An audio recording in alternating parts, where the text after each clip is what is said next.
Welcome to the Rani Chennamma University, Belgaum, BSc 5th Sem Physics Paper 1, Power Supply, Session 34.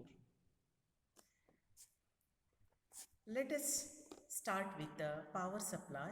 The session 34, it consists of unregulated bridge rectifier and efficiency. Learning objective of this session is to understand the rectifier circuit, unregulated bridge rectifier and its efficiency. So to understand the unregulated power supply, we need prerequisites. That is, what is nothing but a power supply and what are its type, then diode characteristics, forward as well as a reverse characteristics, rectifier and its types of rectifiers. Let us see the terms used. Power supply. The power supply is a device to convert AC voltage to DC voltage. It consists of three components: rectifier circuit, filter circuit, voltage regulator circuit. And it has two types of power supply: unregulated power supply and regulated power supply. In unregulated power supply, the output voltage, that is a DC voltage, it is depending upon the external load. The output, it varies with respect to the load as well as the input, it varies. Where in case of regulated power supply, its output DC voltage remains constant irrespective of change in AC supply and load, that is irrespective of the amount of current drawn from it. Now let us see the regulated power supply, the block diagram of the regulated power supply. Here it will convert AC into DC and it will maintains the output voltage to be constant. So it consists of initially the input voltage, that is from 230 volt, we need to step down the voltage. So that is why the first block we need the transformer. Its function is to step up or step down AC supply to the required value. And then it is fed to rectifier. Rectifier, it is a main, that is heart of this power supply, and it converts AC voltage into unidirectional pulsating DC voltage. And this unidirectional pulsating DC voltage is fed to filter circuit. So this filter circuit removes the pulsations or ripples appeared in the output of the rectifier circuit, and then the filtered output, it is fed to voltage regulator circuit. This voltage regulator circuit, it will maintains the constant voltage, that is the constant voltage irrespective of variation of input signal or a load.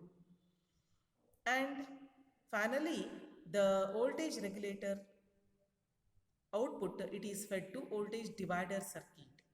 Its function is to provide a different DC voltage required by different electronic devices. Finally, we get a DC output voltage from potential divider circuit. Let us start with the main thing in the regulated power supply, that is the rectifier circuit. So we have to understand what are the types of the rectifier, how it functions. Rectifier is an electronic device which converts AC into DC, that is AC voltage into a DC voltage, alternating voltage into a alternating, that is direct voltage. Then there are main two types of rectifiers: half wave rectifier and full wave rectifier.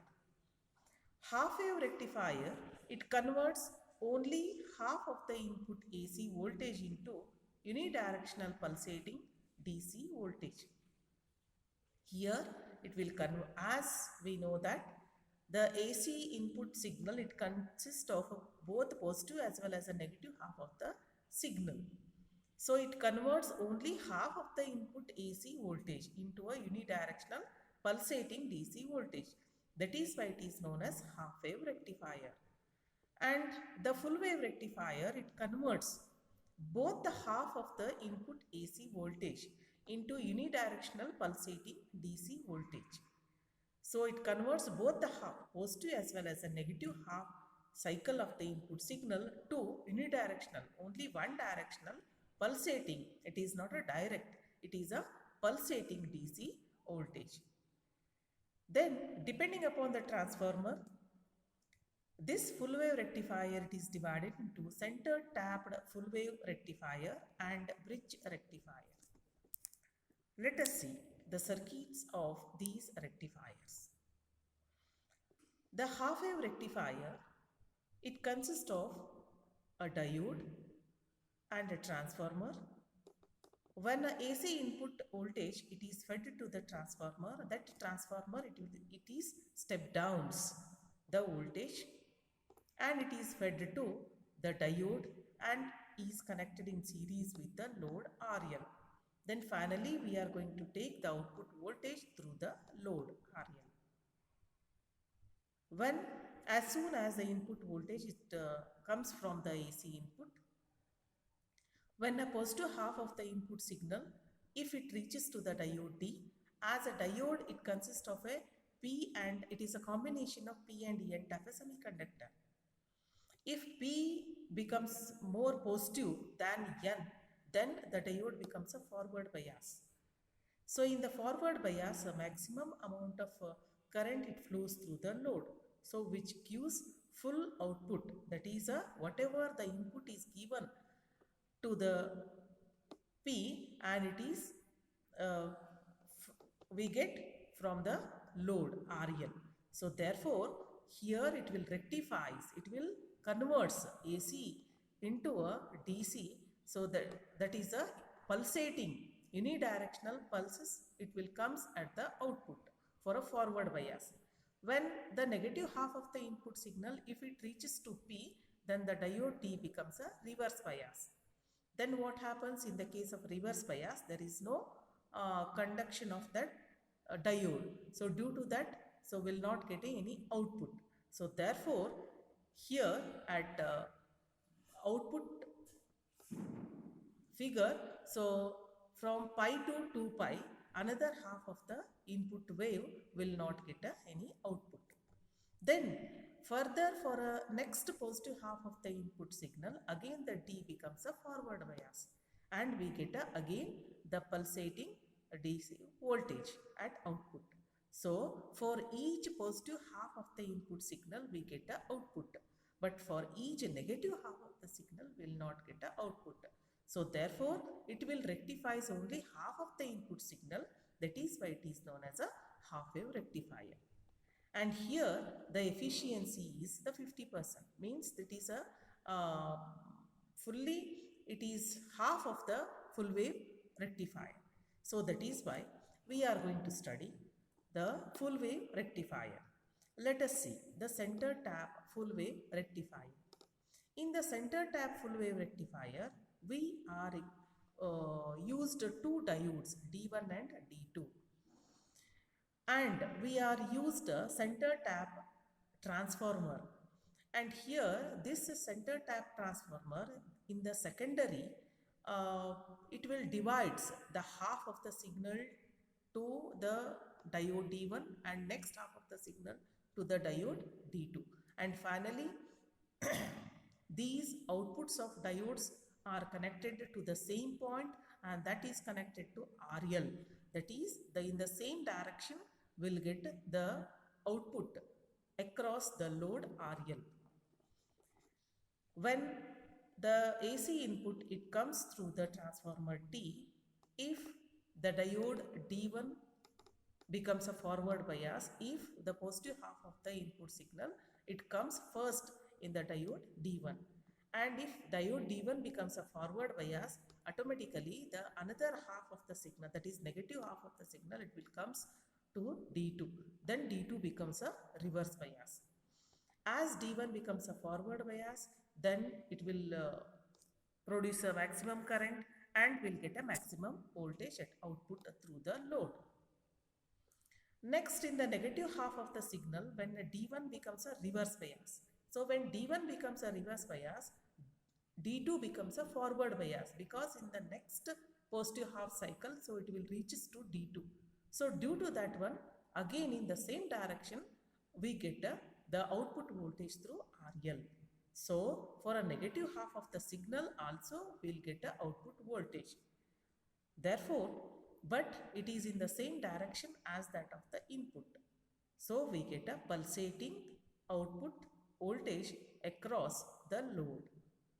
So from the center tap full wave rectifier will get a full wave it is to be rectified.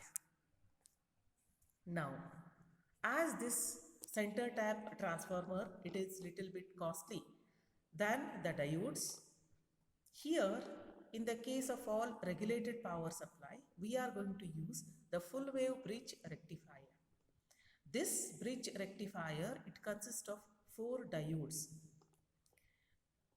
and with a simple transformer, or without transformer we can use this 4 diodes just by taking small AC amount of voltage to feed this circuit.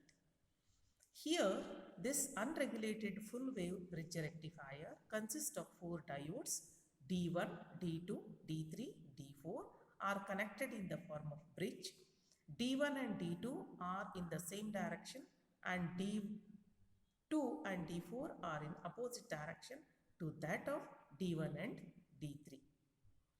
And in between the 2 points A and C are connected to the input voltage and B and D are connected to the output.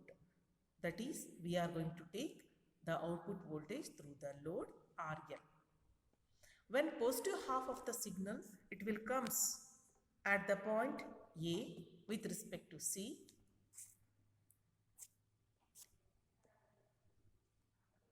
Here, when the positive half of the signal, it will comes at the point A with respect to C, D1 and D3 becomes a forward bias. It means the current flows in the direction A, B, RL, then DC, and again it will comes to the transformer of the secondary. Now, with this D1 and D3 are forward bias, we'll get a output. When a negative half of the input signal, D2 and D4 becomes a forward bias and D1 and D3 becomes a reverse bias. Thus, the current flows in the direction B, RL, that is C, B, RL, then D, A. But in the same direction, the current flows through the load resistance. So, we get the output through the load in the same direction. So, in this way, we get both the half of the output signals from the input AC wave. So, that is why it is known as pulsating DC wave. Hence, this rectifier is a full wave rectifier. And now, let us see the mathematical analysis of this full wave rectifier. What is its efficiency? On what factor that it depends? Now, we are giving AC input voltage. As it is a sine wave, let us take the equation of the wave is V is equal to Vm sine omega t. This Vm is the peak input voltage, that is a maximum input voltage.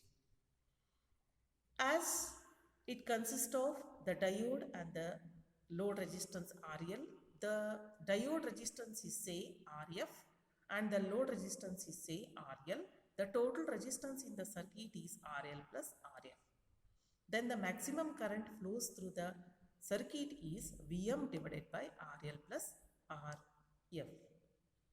And with respect to this, the current flows for a positive half of the input signal, I is equal to Im sine omega t. where omega t is nothing but a theta, that is an angle.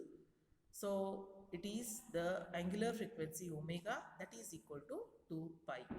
So omega t is less than, if it is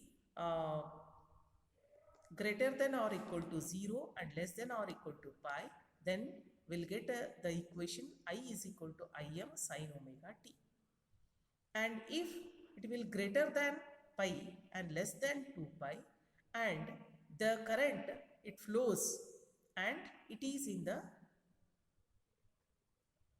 reverse to that of the current flows in the positive half of the signal, but the current flows in the load is in the same direction, and therefore I is equal to minus Im sin omega t, where Rf is a dynamic forward resistance of the diode and RL is the load resistance, and Im is equal to Vm divided by RL plus Rf. Let us see the DC value of output current, that is IDC. How much of we get the output DC current, and it is also known as average DC current. It is calculating just by taking the area under the one complete cycle, that is from 0 to 2 pi, and divide it by the base 2 pi. So therefore we have to integrate it from 0 to 2 pi and take I into d theta divided by d pi, 2 pi. And now this, the average value of output volt current, that is the average value of output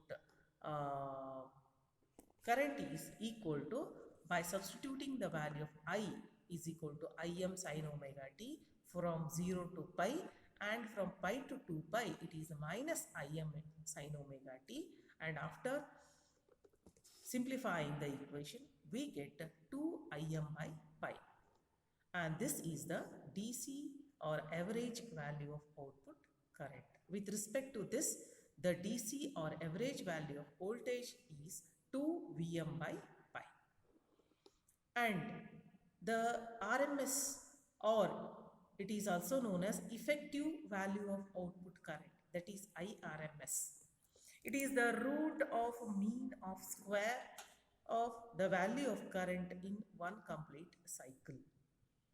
So therefore, this root mean square value of output current, that is IRMS, is equal to square root of integration over 0 to 2 pi, and this is the square of the current. So therefore, I square into d theta divided by 2 pi, and that after simplifying will get Im by root 2, and this is the RMS value of output current. And also we get a RMS value of output voltage, and that is equal to Vm by 2 pi. And now let us see the rectifier efficiency. Here the efficiency of the circuit is the output power to the input power. Therefore, here the efficiency of the rectifier is defined as DC power supplied to the output to the total input AC power, and we must measure the efficiency in percentage. That is why it is multiplied with 100, then that is neta is a efficiency is equal to PDC by PAC into 100. After substituting the value of PDC and PAC as PAC is equal to I square RMS into bracket RF plus RL, and where PDC is equal to I square DC into RL, and by substituting this and by considering RF is very small compared to RL, we get the value of efficiency is equal to 81.2%. For a full wave rectifier, it is 81.2%. So just by comparing the rectifier with respect to this efficiency here and the number of diodes, as the half wave rectifier it requires only one diode, and center tap full wave rectifier, it requires a 2 diode, and bridge full wave rectifier, it will requires a 4 diode. But for a half wave rectifier, it need not necessary the transformer, and center tap full wave rectifier, we must require a center tap transformer, and also for a full wave bridge rectifier, we are not required the transformer. So the efficiency of this half wave rectifier is a 40.6%, whereas for a center tap full wave rectifier is of 81.2%, and for a bridge, that is full wave rectifier, it is of 81.2%. So as compared to the center tap full wave rectifier, in regulated power supply, we are going to use unregulated bridge full wave rectifier, because it does not require a center tap rectifier. Just it requires a 4 diodes, and the efficiency is equivalent to the center tap full wave rectifier. Let us recap whatever we have learned. That is regulated and unregulated power supply, rectifier and its types, full wave bridge rectifier, and finally we have studied the efficiency of the rectifiers. These are the few references. Thank you.